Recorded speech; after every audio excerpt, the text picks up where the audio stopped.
तो आज की इस वीडियो में हम लोग बनाने वाले हैं प्रश्नावली 3.2 का पहला नंबर का चौथा नंबर क्वेश्चन। ठीक है, ये देखिए चौथा नंबर क्वेश्चन हम लोग इसमें सॉल्व करने वाले हैं, क्योंकि ये वाला सभी बच्चों को दिक्कत होती है क्योंकि इसमें पॉइंट लगा हुआ है। ठीक है, तो ये वाला कैसे करना है तो प्रॉब्लम होता है, तो इसीलिए आज के इस वीडियो में सिर्फ मैं चौथा नंबर ही बना के दिखाने वाला हूँ।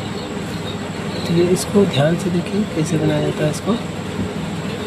तो यहाँ पर देख सकते हैं ये जो है ये दशमलव है, इनको हम लोग पॉइंट से इसको हटा देंगे, यानी पॉइंट को हटा देंगे इनमें से। ठीक है, अब पॉइंट को हटाने के लिए क्या करना पड़ेगा?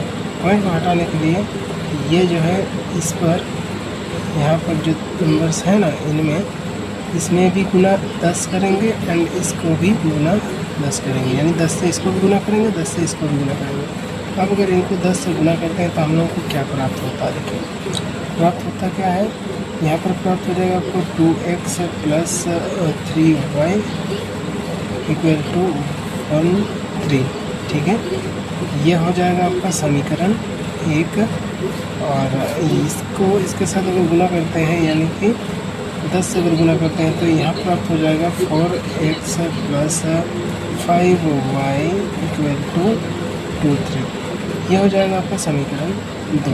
ठीक है, आप इनको गुना करके देख लीजिएगा, इतना प्राप्त हो जाएगा। ठीक है, तो अब हम लोगों का ये देखिए यहाँ से पॉइंट हट गया, अब ये आसान हो जाएगा, यानी कि जैसे हम लोग दूसरे क्वेश्चंस को बनाए थे वैसे ही अभी ये बन गया। अब इसको वैसे ही हल करेंगे। ठीक है, तो अब क्या करना है, ये जो है हम लोगों का समीकरण 1 है। अब हम लोग समीकरण 1 लेंगे पहले। ठीक है, अब यहाँ पर लिखेंगे समीकरण 1 लेने पर क्या लिखेंगे, समीकरण 1 से। ठीक है, इसे भी लिख सकते हैं समीकरण 1 से। और इसको लिख लेंगे हम लोग समीकरण 1 ये वाला है, यानी कि 2x प्लस 3y बराबर में 13। ठीक है, अब इसको अगर सॉल्व करते हैं तो यहाँ पर आ जाएगा हम लोग को 2x बराबर 13, ये प्लस का है तो इधर माइनस का हो जाएगा 3y। हो गया। अब यहाँ ध्यान से देखिए, हम लोग को x का मान फाइंड करना है, तो इसलिए यहाँ पर x लिखेंगे, बराबर देंगे। बराबर को राइट साइड में जो है उसको पहले लिखा जाता है, तो इसको लिखेंगे एज इट इज़, जैसे लिखा हुआ वैसे ही 3y। अब ये देखिए यहाँ पर गुना में है, अब उसको राइट साइड लेके जाएंगे तो वो भागा में आएगा, नहीं बटा में आएगा, यानी इसका नीचे हो जाएगा 2। ठीक है, तो ये हुआ हम लोगों का x का मान। ठीक है, ये x का मान आया है 13 माइनस 3y/2। अब क्या करना है, x के मान को समीकरण हम लोगों का जो समीकरण 2 आया है इसमें रखेंगे। ठीक है, ये x का मान है। चलिए आप लिखते हैं यहाँ पर x के मान को समीकरण 2 में रखने पर, 2 में रखने पर। ठीक है, समीकरण 2 में इसको रखते हैं। तो x के मान को समीकरण 2 में रखेंगे। सबसे पहले लिखेंगे समीकरण 2 ये वाला है, लिखेंगे यहाँ पर 4x plus 5y equal to 23। अब x का जगह में हम लोगों को लिखना क्या है, ये वाला चीज़। तो ठीक है, तो यहाँ पर लिख सकते हैं 4, इसके और इसके बीच में क्या है, गुना है, यानी कि यहाँ पर कुछ अगर नहीं भी देते हैं तो भी गुना है। तो चलिए इसको लिख लेते हैं इस तरह से ब्रैकेट करके इसको। ठीक है, क्योंकि हम लोग x का मान लिखेंगे यहाँ पर। x का मान हम लोग का 13 माइनस 3y/2, इसको ब्रैकेट बंद कर देंगे, यानी कि ये इसके साथ गुना है। अभी क्या करना है, इधर में जो बचा है, ठीक है, जैसा है वैसे ही लिखेंगे, प्लस 5y बराबर 23। अब देखिए यहाँ पर ये है ऊपर में, ये नीचे, मैंने 2 का पहाड़े में ये वाला काटता है, 2 दूगुना 4 काट देंगे। हम लोगों को मिला क्या, 2 इसके साथ गुना हो जाएगा। ठीक है, यानी कि इसको हम लोग सॉल्व करेंगे। 2 13 में 26 हो जाएगा, और यहाँ पर माइनस है क्योंकि यहाँ पर माइनस देंगे, और 2 3 में 6y। ठीक है, ये देखिए 2 13 में 26 और 2 3 में 6 और y है तो y लगा दो। अब प्लस है 5y बराबर है 23, ठीक है। अब क्या करना है, इसको इधर हम लोग सॉल्व कर लेते हैं नेक्स्ट पेज में, इस पेज में, ठीक है। यहाँ पर हो जाएगा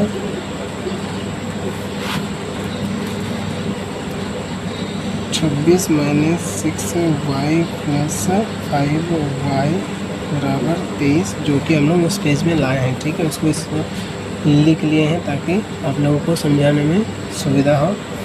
तो यहाँ पर हम लोग देखेंगे ये 26 है, ये माइनस है, ये प्लस है, ठीक है।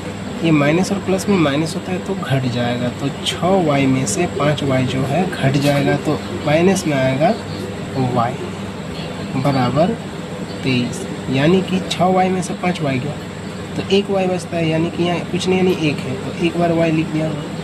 अब y का मान निकालेंगे तो y बराबर 23, ये यहाँ पर माइनस है, सॉरी यहाँ पर, ठीक है, माइनस y बराबर 23, ये प्लस का 26 से राइट साइड लेके जाएंगे तो साइन चेंज होके जाता है, यानी माइनस 26 लिखेंगे, ठीक है।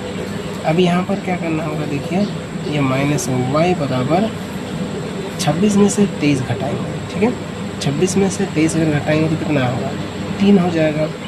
तो यहाँ पर लिखेंगे 3, क्योंकि बड़ा संख्या का आगे में माइनस है तो यहाँ पर माइनस लग जाएगा। अब ये माइनस माइनस कट गया तो क्या बचा, y बराबर 3, ठीक है। तो ये है हम लोगों का y का मान, ठीक है। अब क्या करना है, अब इस y के मान को समीकरण हम लोग 1 में रखेंगे, ठीक है। ये समीकरण 1 है, इसमें रखेंगे y का मान को, तो हम लोगों को x भी प्राप्त हो जाएगा, यानी x मिल जाएगा। तो चलिए समीकरण 1 में रखते हैं y का मान। अब क्या रखेंगे यहाँ पर, अब y के मान को समीकरण 1 में रखने पर, यानी कि यहाँ पर ऐसे भी लिख सकते हैं हम, y बराबर 3 को समीकरण 1 में रखने पर, तो हम लोग समीकरण 1 लिख लेते हैं, ठीक है। समीकरण 1 हम लोग का आया था यहाँ पर 2x plus 3y equal to 13, ठीक है। अब इसमें रखेंगे y बराबर 3। चलिए 2x प्लस 3, ये y है, y बराबर हम लोग रखेंगे कितना, 3, ठीक है। यहाँ पर बराबर 13। अब क्या करना है, देखिए 2x है तो 2x लिखेंगे यहाँ पर, ये प्लस है, ये इसके साथ गुना है, 3 3 जा 9 इक्वल टू 13। अब 2x ये 4 है, इसको पहले लिख लेंगे हम लोग, तो यहाँ लिखेंगे हम लोग 2x, ये बराबर है, बराबर लिखेंगे, बराबर दो साइड जो है यानी राइट साइड में जो है उसको पहले लिख लेते हैं। और ये प्लस में है 9 लेफ्ट साइड में, उसको लेके जा रहे हैं राइट साइड में, तो ये माइनस में 9 हो जाएगा, ठीक है। अब यहाँ पर फिर से लिखेंगे हम लोग 2x बराबर 13 में से 9 माइनस करेंगे कितना होगा, तो यहाँ पर हो जाएगा 4, ठीक है। ये 4 है, देखिए बड़ा संख्या प्लस है तो यहाँ पर सिर्फ 4 हो जाएगा। अब x बराबर लिखेंगे और 4 लिखेंगे, क्योंकि यहाँ गुना में है तो उधर हो जाएगा, तो भागा में यानी कि बटा में 2 हो जाएगा, ठीक है। अभी देखिए 2 का पहाड़ में 2 बार में ये 4 कट गया, यानी कि हम लोग को मिला क्या, x बराबर 2। तो हम लोग नीचे में लिख लेंगे x बराबर 2 और नीचे लिखेंगे y बराबर, बनाया था y बराबर हम लोग का 3, यहाँ लिखेंगे 3। ये हो जाएगा ये चौथे नंबर का आंसर, ठीक है। तो वीडियो अच्छा लगा हो तो वीडियो को लाइक करिए और मिलते हैं किसी ऐसे ही नेक्स्ट वीडियो में, तब तक के लिए बाय।